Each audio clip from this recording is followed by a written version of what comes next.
कैसे हैं आप सब? आई होप दैट आप सब बहुत बढ़िया होंगे और लाइफ के फुल ऑन मजे चल रहे होंगे और अब तक तो ऑलमोस्ट सबकी अच्छे से पढ़ाई शुरू हो चुकी होगी, है ना? और ये बहुत ज़्यादा इंपॉर्टेंट है, राइट? सो हमने क्या करना है, हमने वापस से अपनी पढ़ाई का सिलसिला जारी रखना है और आप सब यहाँ आए हैं तो उस चीज़ के लिए आप सबका फिर से स्वागत है आपके अपने चैनल स्कॉट प्लस फाउंडेशन पर, जहाँ पर आप बायोलॉजी पढ़ रहे हैं मेरे साथ। तो बेटा जी, मैं हूँ प्रियंका झा, आपकी बायोलॉजी की एजुकेटर, जिसके साथ आपने अब तक काफ़ी सारी चीज़ें पढ़ ली होगी, राइट?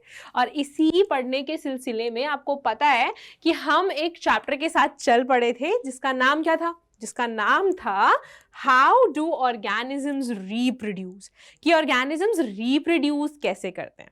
तो आज हमने थोड़ा सा आगे बढ़ना है और आज हमने अपनी बात करनी है, राइट?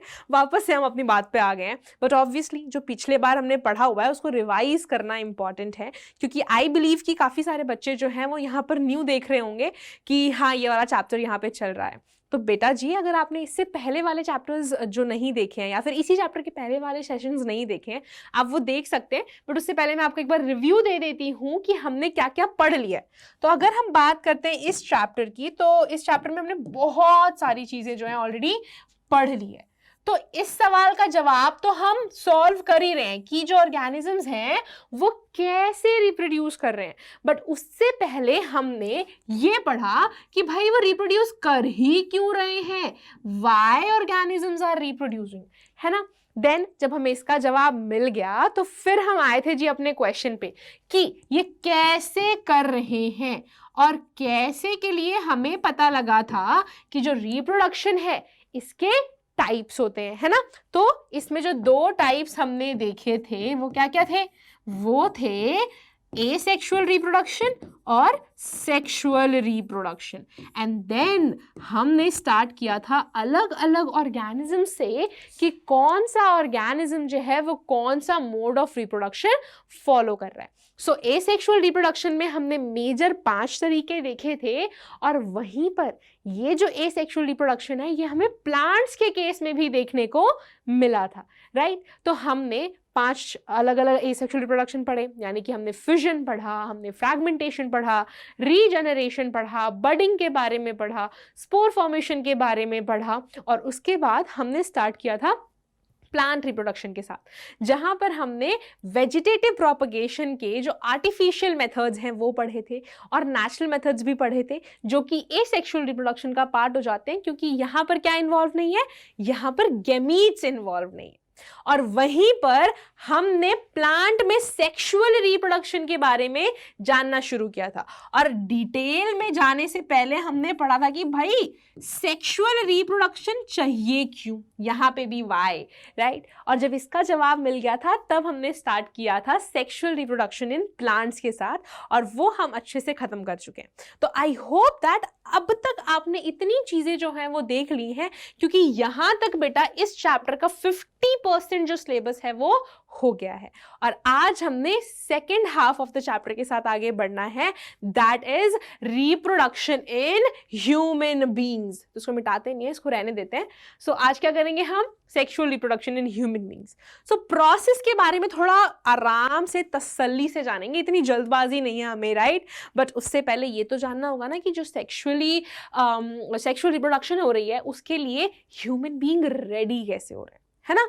जब सेक्सुअल रिप्रोडक्शन हो रही है तो ऑब्वियसली एक ऑर्गेनिज्म का रेडी होना बहुत इंपॉर्टेंट है रिप्रोडक्शन के लिए, राइट? तो ये हम देखेंगे कि भाई क्या क्या चीजें हैं जो ह्यूमन बीइंग्स में होती हैं जब हम कह रहे हैं कि वो सेक्सुअल रिप्रोडक्शन के लिए रेडी हो रहे हैं, ठीक है? तो आई होप दैट आप सबने अपनी पेन और कॉपी साथ में रखी हुई है, बुक आपके सामने खुली हुई है और आपकी नजरें आराम से स्क्रीन पर हैं, क्योंकि अब हम स्टार्ट कर रहे हैं चैप्टर का मेन पार्ट। तो पहले ध्यान से सुनिएगा, फिर आराम से आप नोट्स बनाइएगा, ठीक है?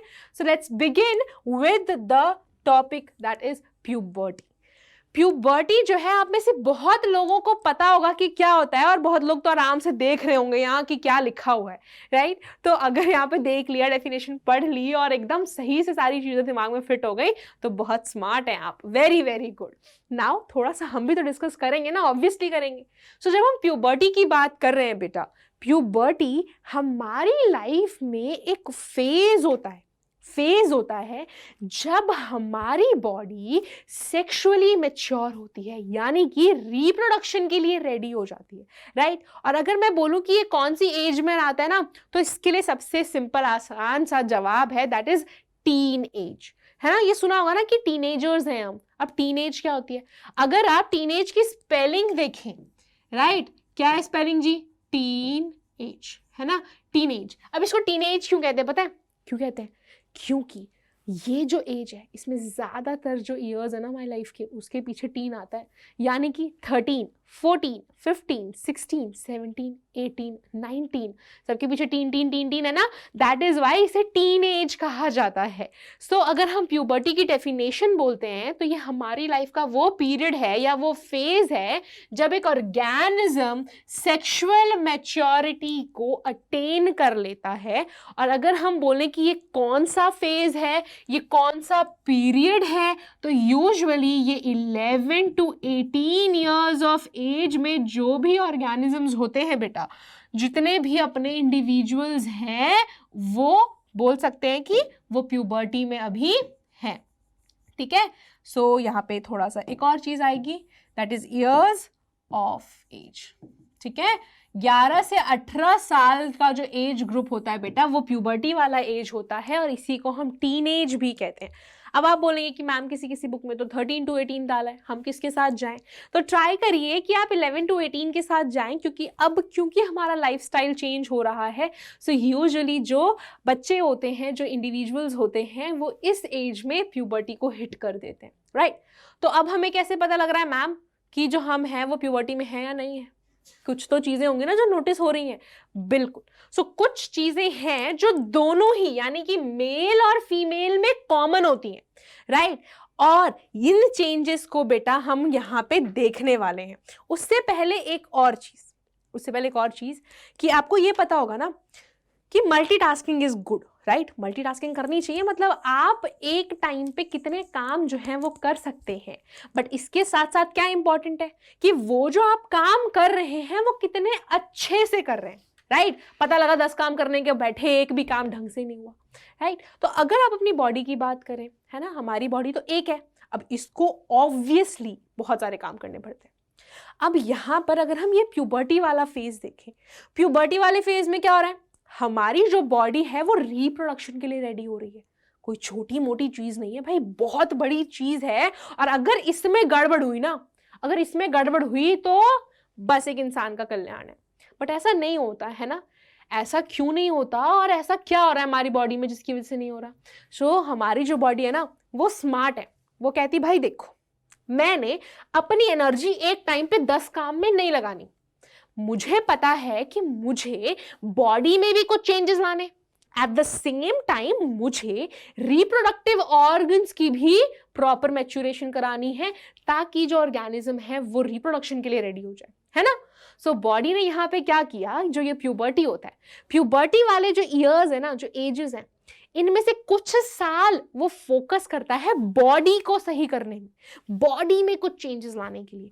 एंड जब वो चीज हो जाती है तब वो अपनी जो भी एनर्जी है वो यूज करता है सेक्सुअल जो हमारे ऑर्गन्स होते हैं, जो रिप्रोडक्टिव ऑर्गन्स हैं, उनकी ग्रोथ और मैच्योरेशन, ठीक है। तो इस फेज का भी एक नाम है, थोड़ी देर में हम वहां तक पहुंचने वाले हैं। उससे पहले हम ये देख लेते हैं कि जब प्यूबर्टी में हमारी बॉडी में चेंजेस हो रहे हैं, यानी कि जो एनर्जी है वो होली सोली बॉडी की डेवलपमेंट में लग रही है, तो उसमें क्या क्या डेवलपमेंट जो है हमारी बॉडी में हो रहा है, ठीक है। तो आ जाओ जी जरा यहाँ पे।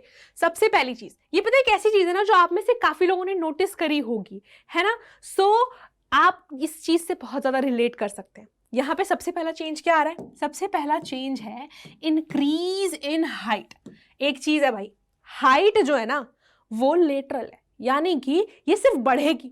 ऐसा तो है नहीं कि उम्र के साथ हमारी हाइट जो है वो घट रही है ना। टाइम के साथ हमारी हाइट बढ़ती है। सो यहां पर जब हम प्यूबर्टी में एंटर करते हैं तो सबकी हाइट में विकास होता है, लेकिन इसका यह मतलब नहीं है कि जो इंक्रीज इन हाइट है वो सबके लिए सेम है। इंक्रीज इन हाइट तो होगा, but this is not something जो हर एक ऑर्गेनिज्म में सेम पेस पर होगा। मतलब कि 11 साल के होते ही हम सारे के सारे एकदम तार के पेड़ की जगह बन गए, ऐसा नहीं होता। कोई कोई जो है वो स्टार्टिंग में ही उनकी हाइट जो इंक्रीज हो जाती है, मतलब वो टॉल हो जाते हैं, और कुछ लोग हैं जिनके बॉडी में ये चेंजेस ना लेटर स्टेज में शो होते हैं। एंड कुछ ऑर्गेनिजम्स ऐसे भी हैं बेटा, कुछ बच्चे ऐसे भी होते हैं जो काफी ज्यादा लंबे हो जाते हैं, और कुछ जो हैं वो यूजुअल हाइट में रहते हैं। सो ये हमारे बस में नहीं है, ये हमारी बॉडी में जो जीन्स हैं उससे हो रहा है। जो हमारी हाइट है ना, वो एनवायरनमेंट के साथ साथ जो हमें पेरेंट्स से मिला है उसकी वजह से होता है, राइट। तो अगर आज तक आपने किसी को भी चिढ़ाया है ना हाइट के लिए या फिर किसी भी चीजों के लिए, please stop doing that. Sorry बोलिए उस चीज के लिए, क्योंकि उसमें उसका तो कोई रोल नहीं है ना, उसमें उसकी कोई गलती नहीं है। और अगर आज तक आप इस चीज को लेके थोड़े से शेमफुल थे या ये सोच रही थी कि यार मेरी तो हाइट ही लंबी नहीं हुई, वो इतना लंबा है, ऐसा ना सोचें, क्योंकि ये आपकी बॉडी है, वो उसकी बॉडी है, हम सबकी बॉडी इज डिफरेंट, ठीक है। सो ये थोड़ा सा ज्ञान हो गया एक्स्ट्रा जो कि आपको पता होना चाहिए। और एट द सेम टाइम अगर हम बोल रहे हैं कि भाई इंक्रीज इन हाइट हो रही है, तो यूजुअली बॉयज में यूजुअली ये ज्यादा देखने को मिलती है एज कंपेयर टू जो गर्ल्स होती हैं उनके केस में, right. Boys are usually taller than girls, और ये ऐसा नहीं है कि एकदम फिक्स बात है, ठीक है, क्योंकि अगेन सबकी हाइट डिफरेंट होती है। तो यहाँ पे जो आपको यहाँ लिख सकते हैं आप, वो क्या है, दैट जो height is not same for all. तो इंस्टेड ऑफ हाइट हम लिखेंगे जो ग्रोथ है, राइट, ग्रोथ, हाइट की ग्रोथ बेटा, ठीक है, हाइट की जो ग्रोथ है is not same for all, same pace पे सबकी नहीं होगी। अब आते हैं जरा सेकेंड पॉइंट पे, चेंज इन वॉइस। तो अगर किसी ने वॉइस नोटिस करी, जो छोटे बच्चे होते हैं ना उनकी आवाज़ अलग होती है, और जब हम इस एज में आए तो हमारी जो वॉइस है वो चेंज हो रही है। वो क्या हो रही है, वो चेंज हो रही है। और यहाँ पे अगेन ये बॉयज और गर्ल्स दोनों में ही हो रही है, लेकिन दोनों की ही जो वॉइस है बेटा वो अलग अलग तरीके से चेंज होते हैं। जो बॉयज की वॉइस होती है वो डीप हो जाती है, राइट, वो डीप हो जाती है, थोड़ा सा होर्स हो जाती है। वहीं अगर हम बात करेंगे गर्ल्स की, तो गर्ल्स की जो वॉइस होती है बेटा ये थोड़ी पिची हो जाती है, हाई पिच वाली हो जाती है। मतलब जैसे वो आवाज़ नहीं होती थोड़ी सी चुभने वाली, ऑल्दो सबकी आवाज़ नहीं चुभती, बट थोड़ा सा आइडिया दे रही हूँ ताकि आपको पता लगे कि पिची से क्या मतलब होता है, राइट। हाई पिच वाली वॉइस होती है। तो instead of peachy just let's just go with high pitch की इनकी वॉइस होती है। तो अगर हम बॉयज़ के लिए बोलेंगे तो इनकी वॉइस का जो पिच होता है वो कम होता है, ठीक है। नाउ जो हमारी एक्टिविटी है स्वेट एंड सिबेशियस ग्लैंड्स की, वो जो है ना वो बढ़ जाती है।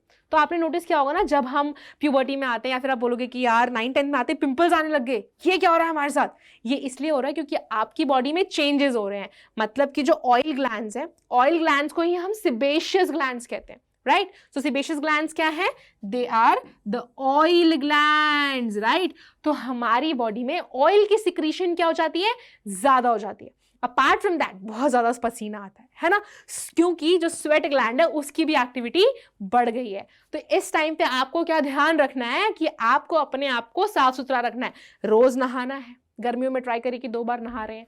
अपार्ट फ्रॉम दैट बहुत सारा पानी पीना है। तीसरी चीज जो आपको याद रखनी है वो सेकंड पॉइंट के लिए है कि ज्यादा चिल्लाना नहीं है। क्यों, क्योंकि इस टाइम पे आपकी बॉडी में बेटा चेंजेस हो रहे हैं, राइट, वॉइस चेंज हो रही है। अब पता लगा भगवान ने आपको इतना अच्छा वॉइस देना है और तुमने चिल्ला चिल्ला के गला फाड़ दिया अपना, राइट। तो इसकी वजह से गले पे बेटा प्रभाव पड़ेगा और उसकी वजह से वॉइस जो है वो इफेक्ट हो जाएगी। तो ट्राई करिए कि थोड़ा काम रहे, ज़्यादा चिल्लाएं नहीं, क्योंकि आपकी बॉडी अभी भी अपने अंदर काफ़ी सारे चेंजेस देख रही है और आप खुद भी देख रहे हैं, राइट। अब थोड़ा और आगे चलते हैं, that is development of secondary sexual characteristics. This is one of the very important points जब हम बात करते हैं प्यूबर्टी की, राइट। हम डिटेल में देखेंगे कि सेकेंडरी सेक्सुअल कैरेक्टरिस्टिक्स क्या होते हैं और मेल्स में कैसे होते हैं और फीमेल्स में कैसे होते हैं। उससे पहले बस आप इतना जान लीजिए कि ये जो सेकेंडरी सेक्सुअल कैरेक्टरिस्टिक्स हैं ये वो कैरेक्टरिस्टिक्स हैं जो कि ये शो करते हैं कि हाँ जी ये जो ऑर्गेनिज्म है ये रिप्रोडक्शन के लिए रेडी है, और जो हमें हेल्प करते हैं ये डिस्टिंग्विश करने में कि ये पर्टिकुलर ऑर्गेनिज्म जो है ये मेल है और ये जो ऑर्गेनिज्म है ये फीमेल है। छोटे बच्चे में हम यूजुअली नहीं डिफ्रेंशिएट कर सकते ना कि बेबी जो है वो गर्ल है या बॉय है, जबकि हम बोल सकते हैं कि मैम कर सकते हैं क्योंकि उन्होंने जो कपड़े पहने हुए हैं। नो, कपड़ों के अलावा अगर हम उनको देखें, बट एक टाइम बाद ना हम दूर से ही बोल सकते हैं कि हाँ ठीक है ये लड़की है ये लड़का है। तो ये जो हम डिस्टिंग्विश कर रहे हैं बेटा, they are the part of the secondary sexual characteristics.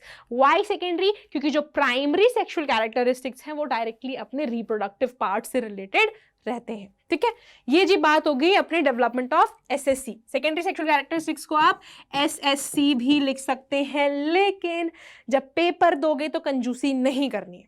ठीक है, पूरा का पूरा फुल फॉर्म लिखोगे अनलेस अंटिल टाइम जो है वो आपके पास कम है।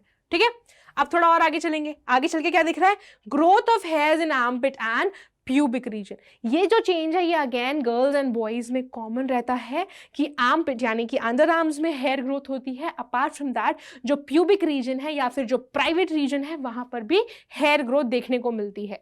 So these were few changes जो हमारी बॉडी में हो रही है, और यहाँ पर मैंने ना साथ में बात करी है गर्ल्स और बॉयज की। अब थोड़ा आगे चलते हैं और देखते हैं कि स्पेसिफिकली गर्ल्स में क्या चेंजेस हो रहे हैं और स्पेसिफिकली बॉयज में क्या चेंजेस हो रहे हैं। और इसी के साथ हम डील करने वाले हैं कि वो जो एज है जिसमें रिप्रोडक्टिव पार्ट्स की ग्रोथ हो रही है उसे क्या कहते हैं।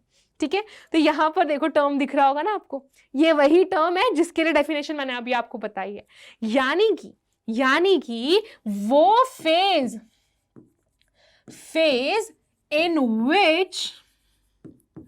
in which organisms body, ठीक है, organisms body focuses या फिर कह लो और spends energy for growth and development of, क्या करेगा जी?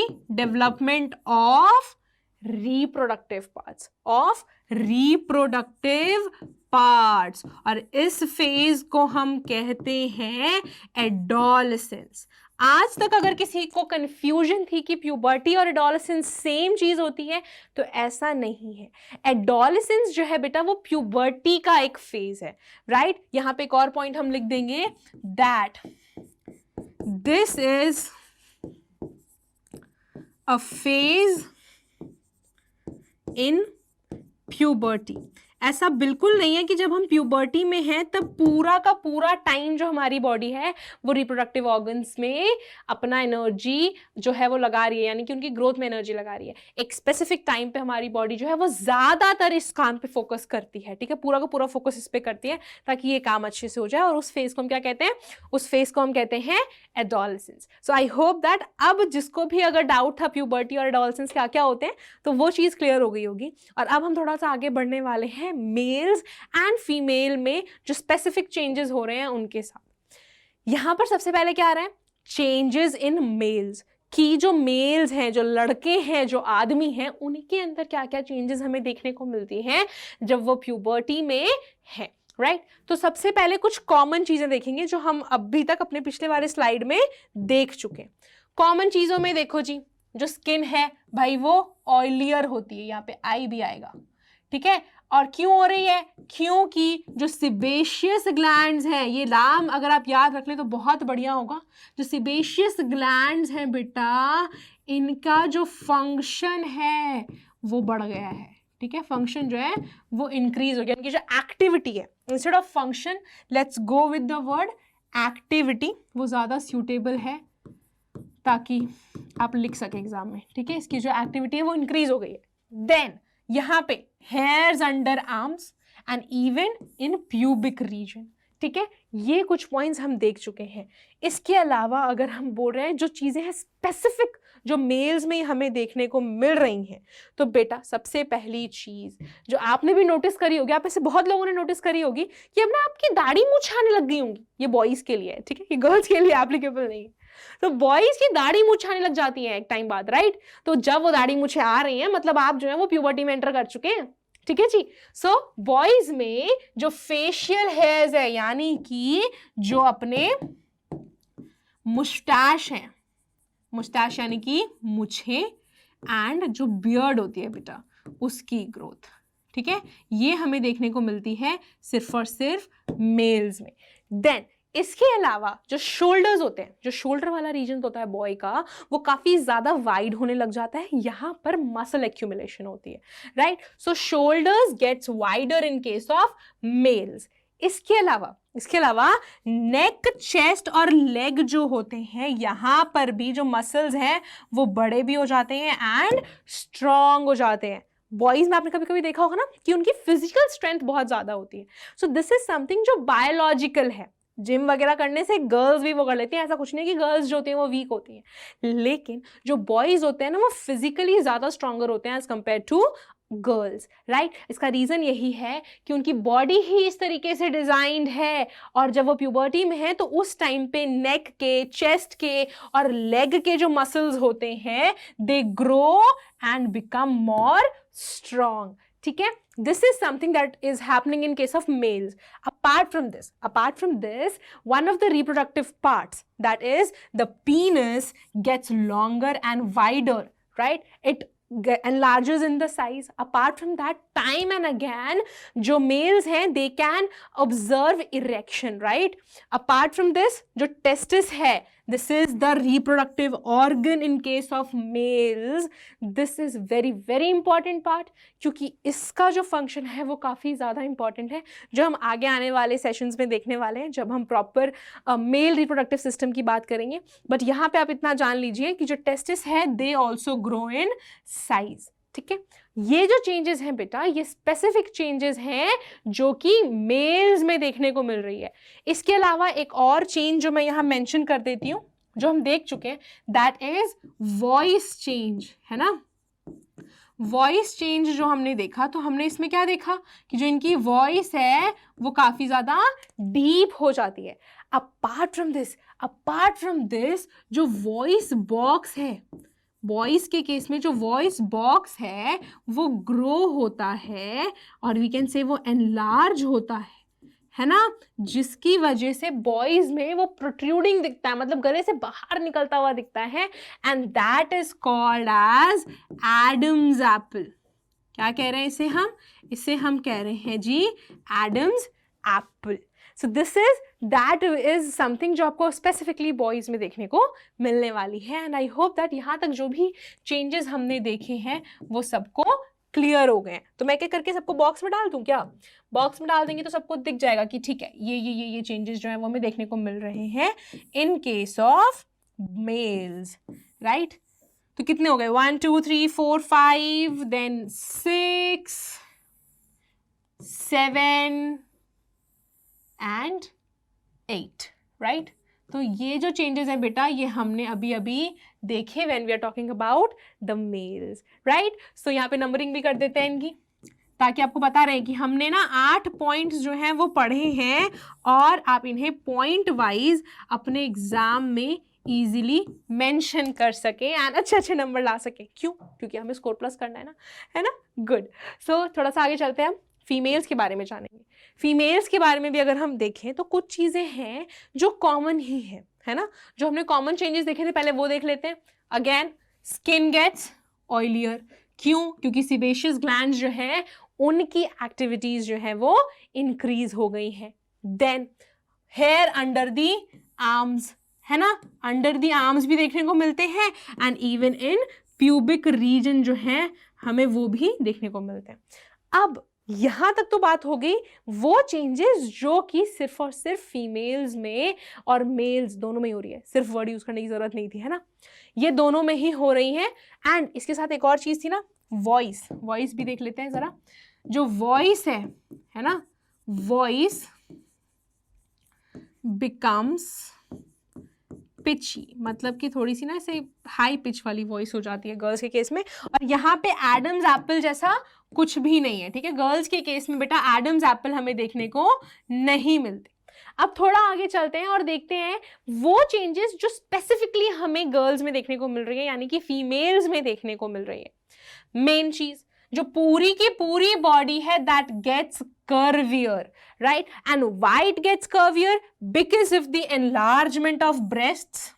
ब्रेस्ट डेवलपमेंट जो है बेटा वो हमें देखने को मिलती है in case of females. And why breast? क्योंकि जो फीमेल्स हैं वो रिस्पॉन्सिबल है बेबी को कैरी करने के लिए, and after the birth of the baby females ही तो उन्हें फीड करवाती है ना, तो बेबी की जो फीडिंग है उसके लिए the females have breasts and उसकी एनलार्जमेंट होती है, क्योंकि ऑब्वियसली ये वो फेज है जब हमारी बॉडी रिप्रोडक्शन के लिए रेडी हो रही है। तो रिप्रोडक्शन के बाद की जो एक्टिविटीज हैं उसके लिए भी तो बॉडी रेडी होगी ना। तो फीमेल की बॉडी जो है वो रिस्पॉन्सिबल होती है उस रिप्रोड्यूस्ड ऑफस्प्रिंग को फीड करवाने के लिए, and particular part is the memory gland, जो कि हम ब्रेस्ट बोलते हैं कॉमन लैंग्वेज में। देन जो हिप बोन्स हैं दे गेट वाइडर, वो जो है वो वाइड होते हैं। इसका क्या रीजन है? अगेन जो हमारी फीमेल्स होती हैं they are responsible to carry the baby, यानी कि जो फर्टिलाइजेशन होती है वो फीमेल की बॉडी में होती है, एंड देन जो फीमेल है उनकी बॉडी के अंदर ही जो फीटस है यानी कि जो डेवलपिंग बेबी है उसकी ग्रोथ होती है फॉर 9 months। तो वहाँ पर जो यूट्रस है उसके अंदर रहता है ना बेबी। अब यूट्रस के अंदर जब बेबी ग्रो होगा तो it needs to grow in size, and वहाँ पे फिर वैसा ही एरिया होना चाहिए, right? The area should have more space, that is why जो hip bones होते हैं वो wider हो जाते हैं, so that there will be enough space for the development of the baby, right? So this was the change जो कि हमें females में देखने को मिलती है। Next change, it is leg muscles get bigger and stronger again, ठीक है?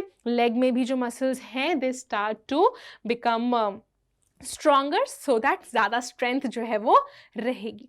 अपार्ट फ्रॉम दिस अगर हम एक और चेंज की बात करें तो फीमेल्स के केस में जो ओवरीज होती हैं, राइट, ओवरीज जो हैं वो बेटा स्टार्ट कर देती हैं एग रिलीज करना, starts to release egg, right? और ये है one of the very very important change जो कि हमें प्यूबर्टी में फीमेल्स के केस में देखने को मिल रही है, राइट? और ये हो गए जी changes that one can see in females in puberty, right? I hope that यहाँ तक आप सबको ना सारी चीज़ें क्लियर हो गई होंगी कि मेल्स के अंदर क्या क्या चेंजेस होते हैं और फीमेल्स के अंदर क्या क्या चेंजेस होते हैं। और आई होप कि अगर किसी को कोई डाउट है तो वो बिल्कुल पूछेगा। कहाँ पूछना है? या तो कमेंट सेक्शन पे या फिर आप हमें टेलीग्राम पे भी ये चीज़ पूछ सकते हैं, right? So this is the way how you can communicate with us, ठीक है? उससे पहले एक और चीज़ रह गई है। वो रह क्या गई है कि जब हम कह रहे हैं जब प्यूबर्टी है तो हमारी बॉडी रिप्रोडक्शन के लिए रेडी हो रही है, तो रिप्रोडक्शन के लिए रेडी हो रही है तो इसके साथ क्या आ रही है जी? सेक्सुअल मैच्योरेशन, है ना? तो इसको हम डिफाइन कैसे करेंगे? What do we mean by sexual maturity? अब सेक्सुअल मैच्योरिटी जो है ये लाइफ का वो स्टेज है, ये अब वो टाइम आ गया कि हाँ जी ये जो ऑर्गेनिज्म है ये रिप्रोडक्शन के लिए एकदम से रेडी है, right? This person is ready for the reproduction. So यहाँ पे जरा इसकी भी डेफिनेशन लिख देते हैं ताकि अगर एग्जाम में आए तो आप इजीली लिख सकते हैं, राइट? सेक्सुअल मैच्योरिटी क्या होती है? Stage after puberty when an organism is ready for किस चीज के लिए जी? the process of reproduction, ठीक है? ये जो स्टेज है ये कहलाएगी कि हाँ जी सेक्सुअली मैच्योर एक ऑर्गेनिज्म हो गया है और अब ये रिप्रोडक्शन में पार्ट ले सकता है, ठीक है? तो ये बात हो गई जी आपके आज के सेशन की, जहां पर हमने देखा कि प्यूबर्टी क्या होता है, एडोलेसेंस क्या होता है, और प्यूबर्टी में एक ऑर्गेनिज्म की बॉडी में यानी कि फीमेल और मेल की बॉडी में क्या क्या चेंजेस होते हैं, एंड इन चेंजेस की वजह से कौन सा स्टेज आता है, that is the sexual maturity. तो आई होप दैट ये सारा का सारा जो भी था आपको समझ आ गया होगा। अगर आ गया है तो दैट इज रियली गुड, क्योंकि यहाँ पर आपने बेस बना लिया है आगे पढ़ने के लिए about the sexual reproduction in human beings. और इन सब के नोट्स के लिए आपको क्या करना है, आपको डाउनलोड करना है स्कोर प्लस ऐप, जो कि बहुत ईजिली अवेलेबल है गूगल प्ले स्टोर पे। एंड आई बिलीव दैट अब तक आप में से काफ़ी लोगों ने वो डाउनलोड कर भी लिया होगा। नहीं किया तो जल्दी जल्दी कर लो, क्योंकि वहाँ पर आपको बहुत सारी चीज़ें मिलने वाली हैं जो बहुत एक्सक्लूसिव है other than the YouTube thing, right. So अगर सारी चीज़ें अच्छी लगी तो do like the video and comment down जो भी सवाल आपसे पूछे गए हैं। हम वापस से मिलने वाले हैं इस टॉपिक के कॉन्टिन्यूएशन के साथ। तब तक के लिए please stay happy, healthy and safe and पढ़ते रहिए, ठीक है। So bye and we are going to meet again.